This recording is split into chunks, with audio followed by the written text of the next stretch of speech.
your host for this presentation. I am here representing an organization we call Wildlife Revealed. We are a nonprofit organization that travels throughout the land with all of our birds, and we present them not only for your entertainment, but most importantly, for your education. So I hope everyone has a chance to learn something here today. Now, before we get started, however, there are a few things I must ask of everyone. First of all, with the exception of the bird I'm holding here, the rest of our birds will be in free flight, meaning no strings attached. So occasionally they may take low flights over the audience and amongst us all. So we simply ask, at no time should you reach up to pet the pretty birdies. They are indeed meat eaters. We call these finger foods.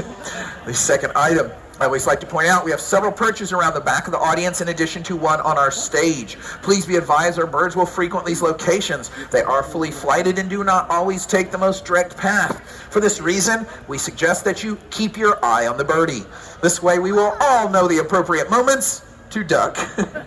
And the last and most important request is if we have food items, most specifically, turkey legs. I would ask that you please place those out of sight during the program, for we have one bird in particular that has learned to identify the wrappers that turkey legs come served in. So I'd hate to see you pay for such an item and have it taken by a bird.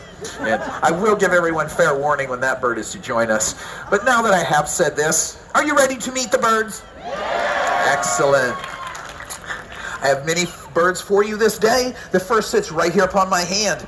I always like to ask, do any of you know what this bird might be? A kookaburra, that is correct. It is known as an Australian laughing kookaburra, and our kookaburra's name is Sprocket. Now, Sprocket here, being a kookaburra, this is the largest of the kingfishers. However, kookaburras are much different from most kingfishers for a few reasons. Now, typically a kingfisher, they're famous for diving underneath the surface of the water to grab things like fish. Kookaburras will eat fish, but they've learned to adapt to different habitats by eating things like mice, snakes, lizards, large insects, anything at all they can grab with that beak and swallow down whole. However, it's not their eating that makes them famous, but their silly laughing call. So what I wish to do is see if I can convince Sprocket here to laugh for us and gain the attention of anyone in the area. And kookaburras, by the way, they love noise and excitement, so if I can convince him to laugh, you can help encourage him through laughter, cheers, applause, or doing your own kookaburra impression. So, should we give it a try? All right, ready, buddy? Here we go.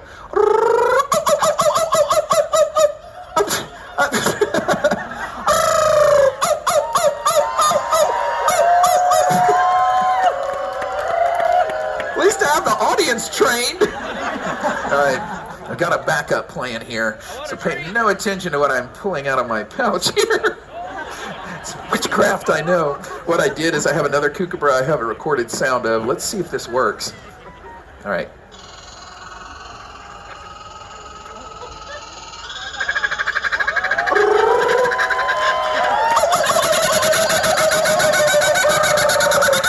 There we go. There we are.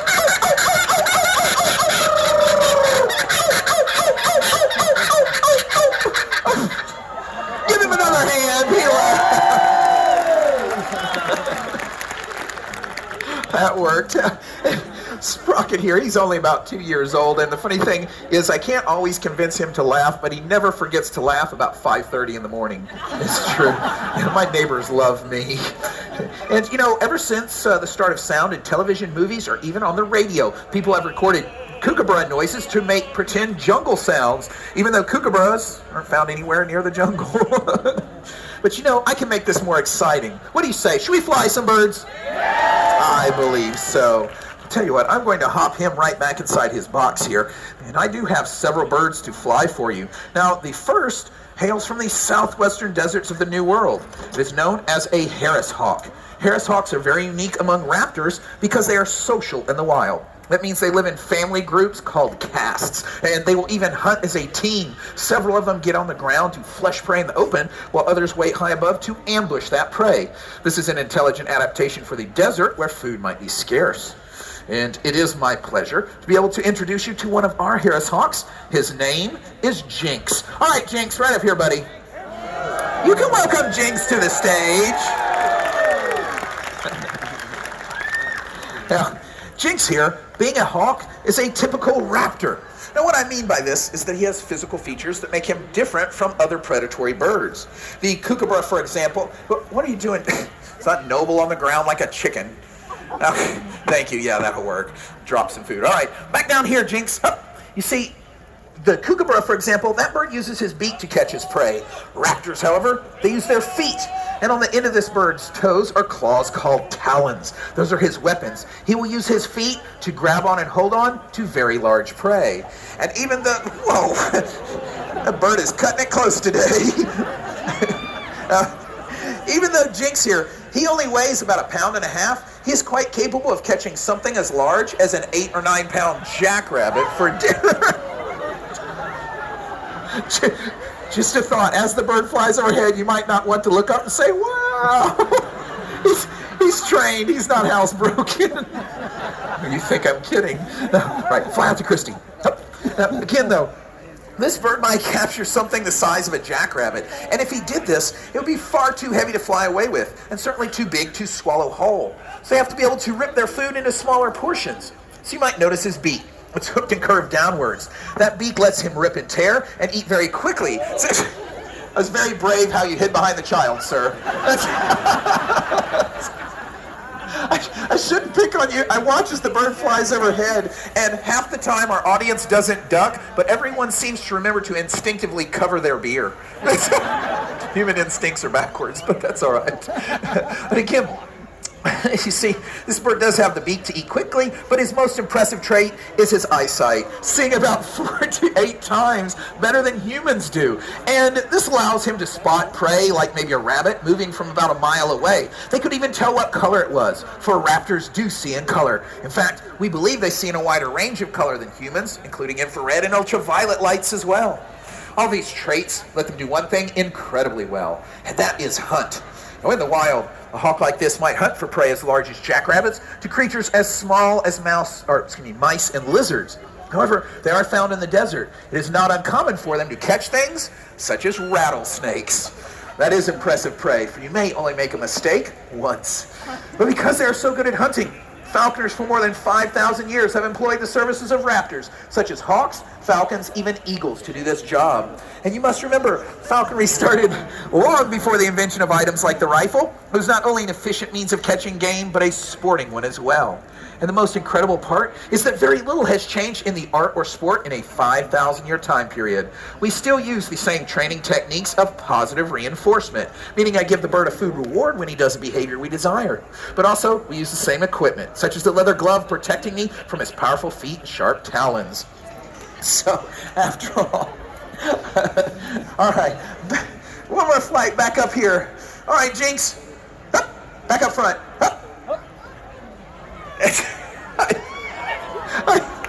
I should have warned everyone, if you duck, he only flies lower. Let me ask you though, what do you say for Jinx? Isn't he great? Excellent job. It is time to see if Jinx will fly home. I wish to see if he will glide from the back perch all the way into his release door. Now, if this works, it looks pretty impressive. So, Jinx, to the back. All right, let him eat that reward. All right, Jinx. Go home, Jinx. All the way. Nicely done. Good job. Did you get that picture? No. You would have had a picture of the last thing a mouse sees before it dies. That was so close. So let's see here. Now the next bird I would like you to meet is different from the first two. You see the kookaburra and the hawk, those are day-active or diurnal type of predators.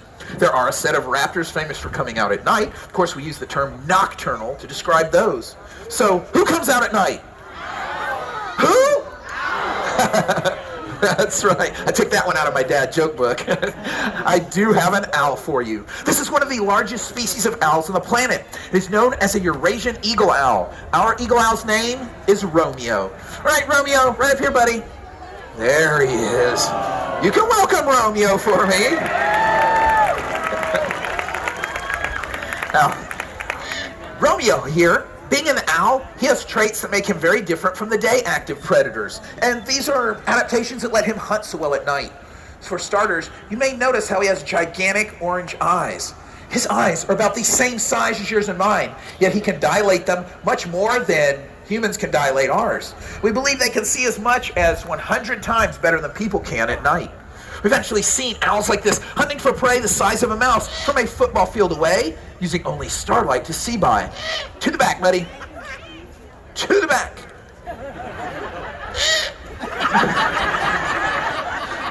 Sound like he said nah to anyone else? Oh, there we go. Now you see, if he cannot see his prey, he can still find it. That's with incredible accuracy with his hearing. Now you might have already noticed how he has a very wide, flat face. It's much different from the hawk. You see that entire face is covered with special feathers that make up what we call a facial disc. And a facial disc works sort of like a satellite dish. And it helps to scoop up sound and force it into huge ear openings on the side of his head. Whee! Back up here, Romeo.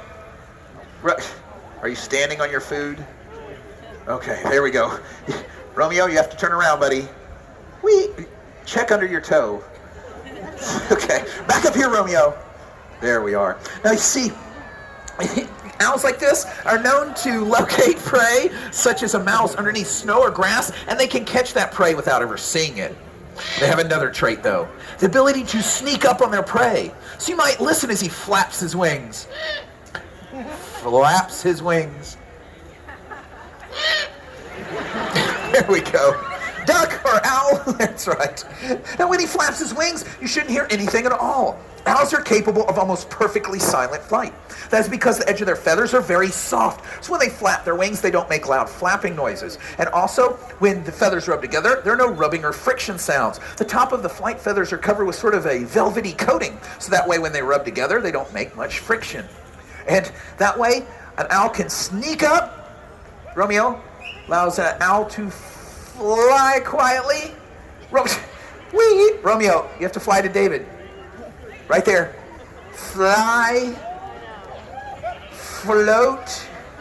Highly trained bird obeys my every command. There we go. But it allows an owl to not only sneak up on prey, but they are actually able to listen to their food as they're flying and actively hunting it. It gives them quite the advantage at night. All right, get your camera ready again. So let's see if this works. All right, hey Romeo, back up here, buddy.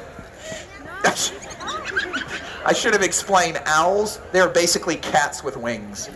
So there we go. So let me ask you, what do you think of Romeo? Is he impressive? I believe so. It is time to send Romeo home, and I'm wondering if I can convince him to fly from the back perch. So, tell you what, Romeo, to the back. Look, to the back. That way.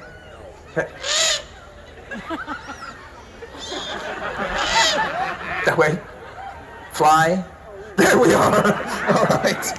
Now, we'll let him eat that treat. And by the way, owls are farsighted. I don't know if you realize he stretches up on his tippy toes trying to focus on the perch. He can't see very clearly, and so sometimes they stretch up real high to sort of be able to see the treat. All right, Romeo, look over this way. Here we go. Romeo, go home. Romeo, all right, tell you what. Romeo, you have to look this way. Weep. I'm behind you, buddy. Hey, he's got great eyesight and hearing. I'm right here. Weep. Romeo, pay no attention to the taco wagon. Okay, keep turning. Romeo, weep. Look, 2 Mises pieces. 1, 2. Uno, dos. Romeo, here we go. All the way. It's on his way. Everyone, Romeo, good job. Excellent job. Oh, it was just asked, why do the owls or the birds jump so low? Long story short, they're being lazy. They're actually using gravity to pull them along and pull them, get a little bit more speed, and they use the ground effect with the air as kind of like a little pillow of air, and it sort of rolls along, so they don't have to spend as much energy. They will if they have the chance, that's right. So let's see. Now the next bird I have for you is quite a bit different from all the others. So far you've met actual predators because the birds in the wild would have caught and killed their own food. This next bird is different because she is a scavenger and likes to find animals that are already dead. You might have guessed I'm speaking of the vulture. I have a vulture for you. However, this is the bird that is famous for sometimes running up and down the aisles looking for leftover turkey legs. And I must warn you, at the previous program, not only did she find a turkey leg, 2 bread bowls, and a little girl's funnel cake. So if you have food items, hide them from sight, and I wouldn't be surprised if she starts jumping to the ground looking for that same food. And if she comes up close to you, she's not out to get anyone, she's looking for leftovers. Having said this, I would like everyone to meet our vulture, Ziggy. All right, Ziggy, come on out here, girl. There she is. You can welcome Ziggy. Vultures need love, that's right. Now, Ziggy here is a black vulture. You notice the black body, the bald black head, and she has sort of white fingertips on the end of her wings. All right, back up here, Ziggy. And Ziggy already. You can just hop her to your hand there, Lexi, and send her down the aisle. Now, really? By the way, that's where she found the bread bowls. So just look alive, everyone. Look alive. You'll be fine, I promise. She's checking for the bread bowl. All right. You see, vultures, though, it is their job to find dead animals and to eat. That didn't work. Ziggy! And so, vultures have features that let them stay clean and healthy. No, Ziggy! Ziggy! Here we go. Here we go. I tell you what. Okay. All right. Okay, the mac and cheese, barbecue mac and cheese has to be added to the list. We'll get another one from Ty. Are you nervous with a vulture between your knees, sir? Yeah, okay. Come on. Ziggy, keep going. Ziggy. Oh, my goodness. So, Ziggy, come back over here, please. Get back on the stage. Get up on the stage right now. Move it. No. She's being very thorough.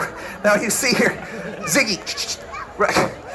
If you were going to go bench by bench, this is going to take a while. No. Ziggy, come on back over here. Are we still having fun? Yeah. Audience loves it when the birds give me a hard time. Come on, Ziggy. Look, I have treats right here. Now, get on your perch. Move it. Yes, master. Yeah.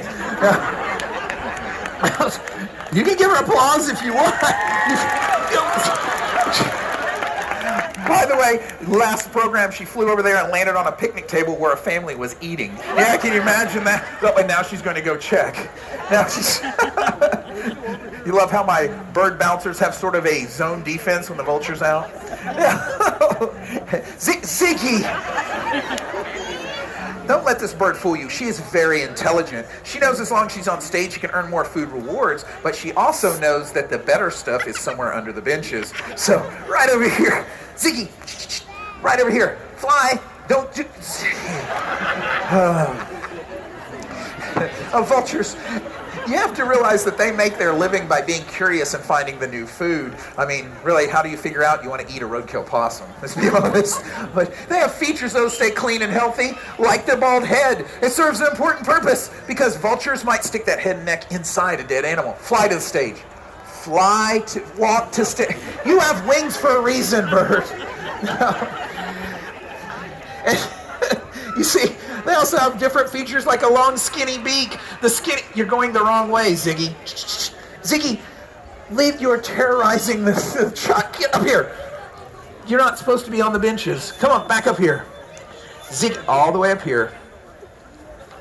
So, once again, everyone, Ziggy. I got a loss.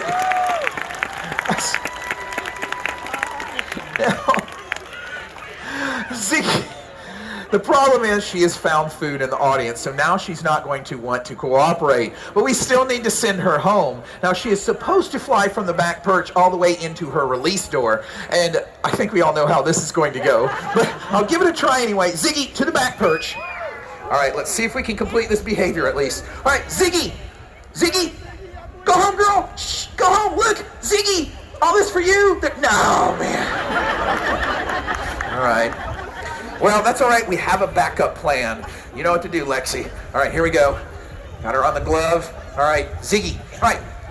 Ziggy. Just go ahead and get her on the fist. All right. She's being exceptionally thorough. All right, Ziggy, you're going the wrong way. All right, David, you can hop her up on the glove if you want. Either one of you. Let's do it this way. All right. Give me the bird. Send me the vulture. That's right. Ziggy, right here. All right. Our backup plan works like this. Ziggy, go home. We're flying, we're flying, we're flying, and launching. Everyone, Ziggy. Good job. There better be 20s in that donation box. And actually, Lexi, would you step over and ask Todd for another mac and cheese for that nice young lady for me? Thank you. Now, you see, I forgot what I was saying. Oh, that's right. I have another bird I can try to fly. What do you say, another bird? Oh, my God. This audience thrives on chaos. I have another bird for you. Well, let me ask you, do any of you know what the fastest animal on the planet is? Cheetah. This is a bird show. The peregrine falcon, you're right. Peregrine falcons have been clocked in dives in excess of 244 miles an hour, making the fastest animal on the planet. You are in luck. I do have a falcon to fly. Now, this is not a peregrine, but it is a special little bird. It is known as an oplomato falcon, and our oplomato falcon's name is Vegas. Will you welcome Vegas for us?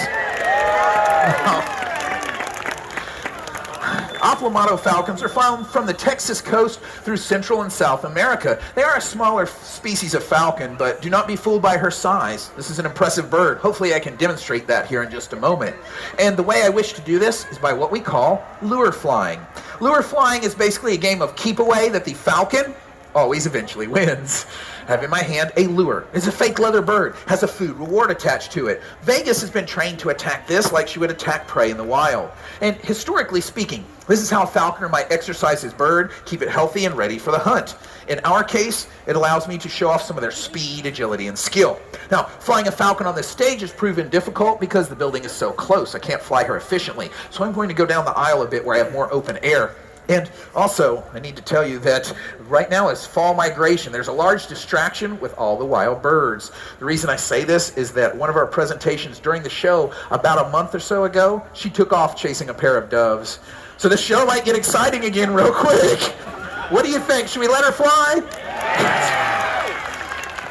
Bloodthirsty audience that thrives on chaos. That's right. Well, we can give this a shot. Now, she's actually been doing rather well today. The cooler weather gets the birds a bit more motivated. So let's see if this works, because I like to put her on this perch and fly her down the center aisleway, and it acts sort of as a runway where she can build up speed and altitude. So, you ready, girl? Up, let's go. All right, now, for starters, I want you to notice how the falcon's wings are different. They're long, narrow, pointed, and sort of swept back. The swept back pointed wings have less drag, but less air friction, so the falcon does not slow down nearly as much when she dives. But also, you may notice her tail is much longer, and it's that long tail means that she has more surface area, so she is able to make precise turns at very high rates of speed. If you've ever wondered why a falcon has to be fast, it's because they catch and eat other birds. And it is indeed the hunting style. It's like 3D or something, wasn't it? You see, it's the hunting style of a falcon to get maybe 1,000 feet in the air. They will fly in large circles, then wait for that prey to fly underneath. When they spot it, they tuck their wings and they dive bomb. They impact that prey in midair, and they usually kill it, if not at least stun the prey and knock it to the ground. Hey, Vegas, we have to do this until everyone applauds. There we go. We're a good pass. Everyone, Vegas, give her a hand. That was a great job. Very well done. Now, at the moment, she is down on her lure. Many of you might see how she has her wings spread and her tail fanned. It is called mantling. And basically, she is trying to hide all of her prey from the rest of you. Now, the thing is, I need to retrieve that lure to put her away. And if I reached down there and took it from her, she would see me as a thief. And if we were out hunting, I would want to retrieve the prey for myself. But I need to trade her a piece of food for her lure. That way we can keep our trust relationship. So let's give it a try. Right here. There we go. So everyone, Vegas, give her another hand, would you? Excellent job. Ladies and gentlemen, we are Wildlife Revealed. We are a 501c3 nonprofit organization. We are dedicated to the education and the preservation of our planet's wildlife. If you enjoy our message, enjoy our birds, like to help us help the environment, then we have donation boxes on the perches, donation baskets with myself and all the apprentices, and all the money we raise goes to help support our educational efforts, take care of our animals, and better obedience training for the vulture. It only takes $5 to feed one of these birds for a week. And this year, for any donation of $10 or more, we have fantastic wooden pins. And the most important question I have, though, have you enjoyed seeing the birds here today? Thank you for being a wonderful audience. Enjoy the rest of your stay. I'll be in the back with the falcon if you'd like to take a closer look, ask questions, or take photos. You also are able to scan our QR codes on the donation boxes or baskets if you'd like to give that way. Thank you so much, everyone. You don't get to see stuff like that very often. That's very, very cool. Mine too. That's all. It's all moist. Yeah.